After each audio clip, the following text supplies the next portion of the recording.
newly released investigative video shows the police response to the school shooting in Parkland, Florida, breaking down events second by second. The video, which depicts the first 14 minutes after gunman Nikolas Cruz stormed the campus of Marjory Stoneman Douglas High School on February 14, was released by state investigators. The findings of the Marjory Stoneman Douglas High School Public Safety Commission, an independent state probe, led to the resignation on Monday of Broward Sheriff's Captain Jan Jordan. The video shows Cruz enter a building on the school grounds and take a rifle out, warning another student to get out seconds before he begins firing. As Cruz moves through the building, Deputy Scot Peterson, the school resource officer, remains outside. Members of the commission said last week that Peterson was not a real cop, lacked intestinal fortitude, and was a coward as they reviewed video and photos of his actions. Peterson failed to show up at a hearing when called to testify before the commission.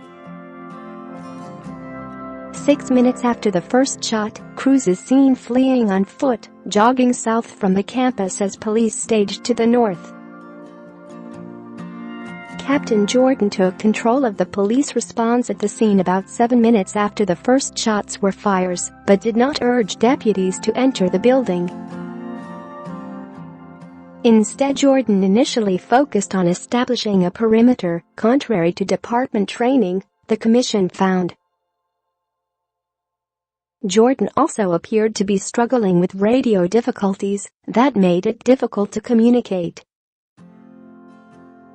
Meanwhile, victims were bleeding out inside the building, including Douglas Athletic Director Chris Hixon. Hixon, unarmed, had rushed into the building to help students just a minute after the first shots were fired. He was still alive when police finally entered the building, but died on the way to the hospital.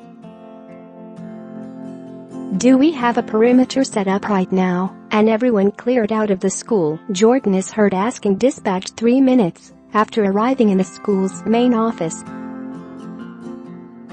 At the same time, on the north side of the campus, Coral Springs police officers had arrived and saw sheriff's deputies holding position behind their police cars. At 11 minutes after the first shot, the city officers formed an entry team and stormed the building searching for the shooter. 3 minutes later, another group assembled and entered the building from the opposite side. All the while, Captain Jordan remained near the main office, seemingly cut off from the radio traffic and repeatedly asking about a perimeter. She finally moves to the north side of the campus, where most of the officers are staging, to coordinate with them there. If convicted.Another video previously released in April showed Cruz's movements inside the building where he killed 17